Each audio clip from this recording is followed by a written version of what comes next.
let's start with that. What do you guys want to know first? I talk a lot, so if you ask one question, I can go for like 20 minutes. I teach like 95-minute classes every day. So I'll start the clock now. What's up? How old were you when you started? I was only 7.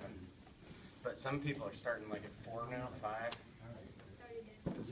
You know what the most important thing is? My first wrestling match was right here, and if we pulled this up, there's probably the mat's probably still under there because we used to have. Yeah, there used to be 4. Last year we had to pull 2 out from each side. There were 4 mats high in here. Just like store them in here. This room's used for like nothing, as you can see. So anyway, and I won 9-8. It was exhibition, and it didn't mean anything. And the most important thing I think was like when I first started, there was pretty strong teams for like Saucon Valley and Moore Township, which is up in Northampton, and Nazareth was really good. Did I say them? No. Emmaus was really good, and so there was a lot of good competition in the elementary leagues back then. I don't know what it's like exactly now, but I was elementary, 2nd grade and 3rd grade, like exhibition and JV, and then I did well at the end of the year tournament both years. So got like 2nd and 3rd in the JV tournament, and then in 4th grade they wanted me to do varsity. But we had a kid that was 2 years older than me at 72, and a kid that was 1 year older than me at 76. So they wanted me to go all the way up to 80, and they only weighed 70, and I wasn't good enough to beat any of the other guys at my own weight. So my dad said, no, you're wrestling JV. And so the coach was like, come on, Mike, we need him for the team. So I did it half the time. I would wrestle JV half the time, and then at the end of the year I went in the varsity tournament and did okay, but it was kind of like, that's like the first time I was ever introduced to like the importance of doing something for the teams. So that was pretty important. It was a sacrifice. I got ripped on pretty hard by some of those bigger, stronger kids. But one of the things you're going to realize when you get older is that like some of the best feelings I ever got from wrestling were when these guys won, like the kids I coached. Like when we won districts the 1 year, that was one of the best feelings I ever had. And I want a lot of stuff for myself, but when I want it for myself, it's not as gratifying. You have that goal and you want to do that, but like when your team does something, so much cooler. Because it takes a lot more for that to come together.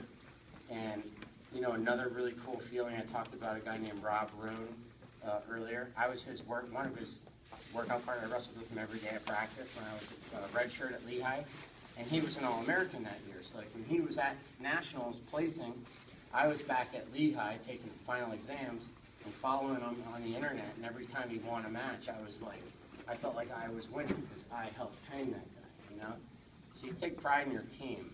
The reason I'm telling you this is because there's a lot of people like jumping ship and going from their team to other teams like Becca and stuff. And if you stay on your team, there's a value in that I call it loyalty, but there's a value in that you'll learn something about that, whether it's good, bad, or otherwise, to stay with your team. But there's a value in that you're not going to see until you're older. Because, wrestling ends when you're 18 or 23. Depending on how long you do it, it's going to end sometime. And then the rest of your life, it's like, okay, who are you? What did wrestling make you? So one of the characters, what do you guys call a wrestler? Describe what a wrestler is. What does it mean to be a wrestler? Use some adjectives. Dedicated. Dedicated to who and what? Their team, their sport. So being dedicated to your team means sometimes bumping up. It means always working your hardest. It means listening to your coach. It means if the coach teaches you this technique, you use that technique. You know what I mean? And one of the things that frustrates me about my guys, we teach them really good technique, like college level, Olympic level technique, and then they use their elementary crap a lot of times, so it going gets tough. So like, be dedicated to what you're learning. If you use like your high school coach is phenomenal. Like Seth Lisa was, I had like 145 wins in high school. He was my contemporary, you know what that means? Graduated the same year as me, same age as me. And he had like 174 wins, like 20 more than I did. I'm like, holy crap, this kid doesn't lose. And he wasn't flashy or anything, but man, was he good. And so you guys got a phenomenal coach there, and he's going to teach you good stuff if you dedicate to it and use what he shows you. You're going to do really well. But being loyal to your team and being dedicated to your team and being loyal to yourself, really. You're going to set goals at some point. Did you guys do that yet?